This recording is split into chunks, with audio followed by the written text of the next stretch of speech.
The meaning of home to us is a space for us to come back, like hide out. So it's like our secret and our safe space where we can really just be completely at ease, and you can come back at the end of a busy day to hide from the world or to hide from work. Hi, I'm Thaddaeus. I'm a lawyer. I'm 30 this year. Hi, I'm Esther. I work in civil service and I'm 30 this year as well. Wanted to have family time, so being able to host and have friends over was very important to us. And so when we planned the spaces, being able to cater for these two distinct functions was very important to us.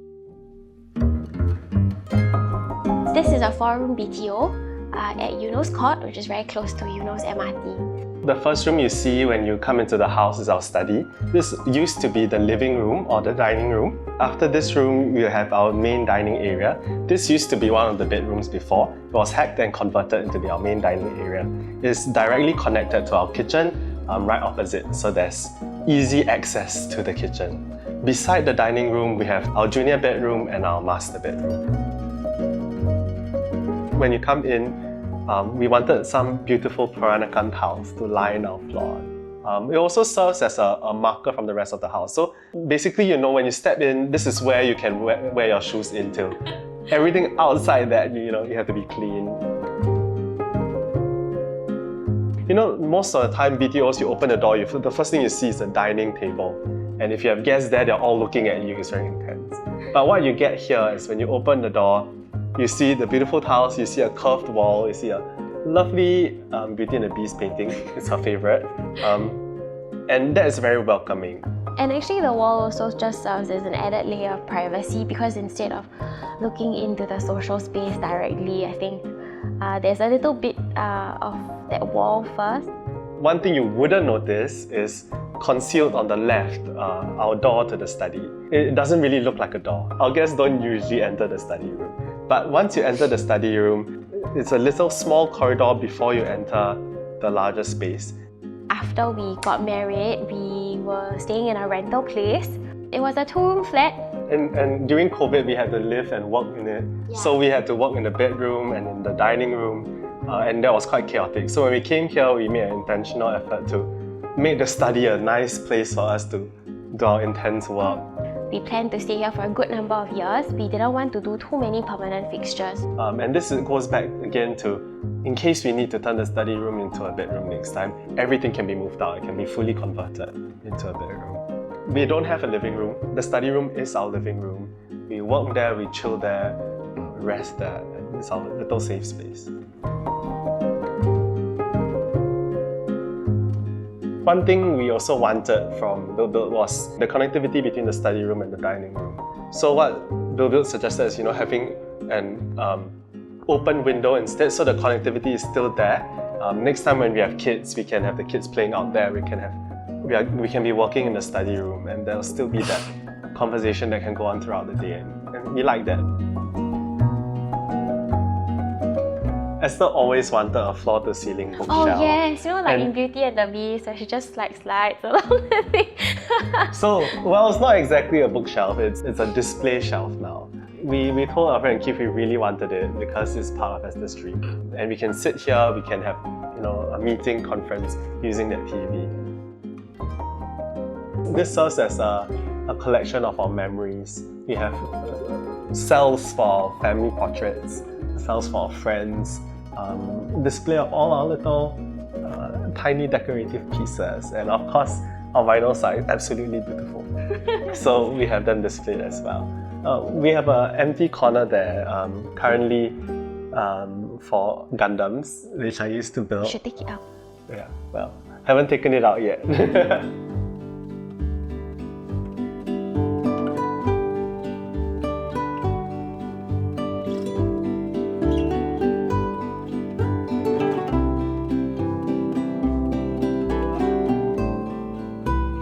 I guess one of the bigger decisions that we made during the design process was to take away the sofa.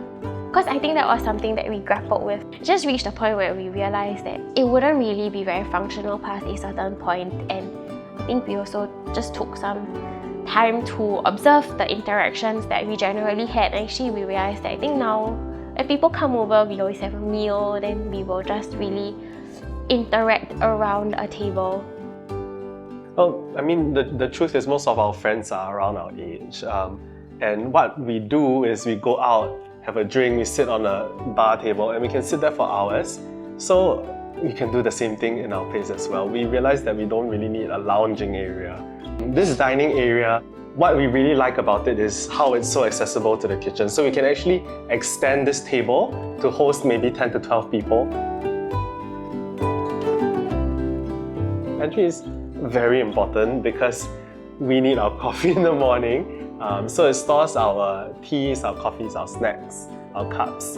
And it's also the most accessible thing for guests. What I really liked was that Keith and Alfred helped us to make the pull-out drawer table thingy a reality. So there's actually like a hidden countertop in the pantry so that when guests come over, we can have that as an additional counter space, and when we don't need it, we can keep it away and just open up the space for whatever it is we need to use the space for. There's also a pull-out countertop in the kitchen, so we have a lot of countertop space, which is very, very nice when we have like pizzas, then we can have pizzas everywhere, or when we're cooking, we have a lot of space to work with. We don't cook all that much, but we do enjoy cooking together, and it's something that we wanted to allow ourselves to do. So we have an induction stove and a gas stove for different functions, different levels of fire hazards as well. So like our day-to-day we'll use the induction stove, then when we want to do something more exciting, then perhaps we'll use the gas stove. All the cabinets don't have visible drawers, save for the pull-out tables. So there's a very consistent look throughout the kitchen. One thing about the kitchen is that all of our power points are concealed. Some switches are hidden inside cabinets, some are hidden behind cabinets. That's where our Ubic track is. And the Ubic track helps us to, interchange our devices easily.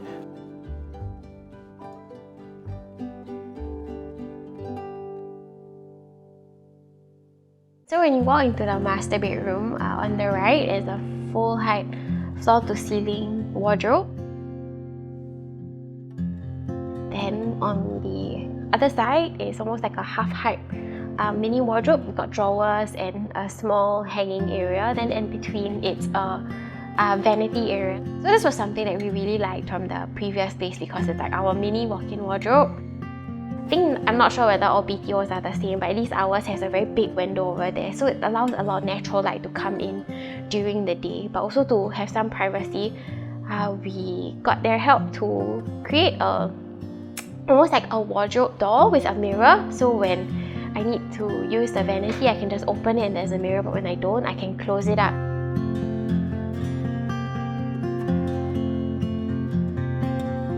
On the other side of the half height actually is two niches, which kind of serves as my bedside table. He has a separate one. So again, everything is very seamless, very neat, and very well contained. One lovely feature of this house is that it is a smart home. So I can control everything from my phone. There's a wind down protocol that he has set, which kind of switches off all the outside lights, save for the bedroom light, so then we can take our time to wind down also. But one requirement that Esther had was that switches must still look, feel, and serve the function of switches. And we love these white, round-edged switches. Sticky switches. The tactile feel is very important. Yeah. And they really fit into the look of the house. One thing we did realize in our reno journey is that when everything became so nice, clean, white, brown, we wanted a bit more fun. In the master toilet, it's blue tiles, so different shades of blue, very nice, very calming. It's actually my favorite shades, and you go in, it's really nice lah. I mean, you sit there on your throne and then you look at this lovely spreads of different blue greens. It's very, very nice. One thing that I wanted in the toilets are fans. The fans not only make your toilet experience a little bit more enjoyable. So it helps with ventilation, it helps to dry the toilet. So the guest toilet is a little bit more fun, a little bit more colourful, so that one we've got like nice textured wavy tiles in like bright salmon pink tone. The thing I also liked about along the way was you don't engage one guy to be your ID and contractor, you engage a team. And I really like that because I would approach Alfred for design ideas, like how to fix certain things. Then for progress, usually I'll tekan Keith a bit more. And that separates the mental space, you know. I really like that. It was easy to get things done because of how BuildBuilt operates. I think it was also the level of thought that came out in the original interview. We felt that they really took the time to understand what we wanted, because to be fair to them, he wrote essays in the introductory interview. It was very long, even I never read it until now. But we could tell that they really went through all the details, and being able to see that come out, I think was very special for us, because we also had not actually thought that we could do so much with the house. Alright, so that's it. We hope you enjoyed our home tour. Thank you for watching this video.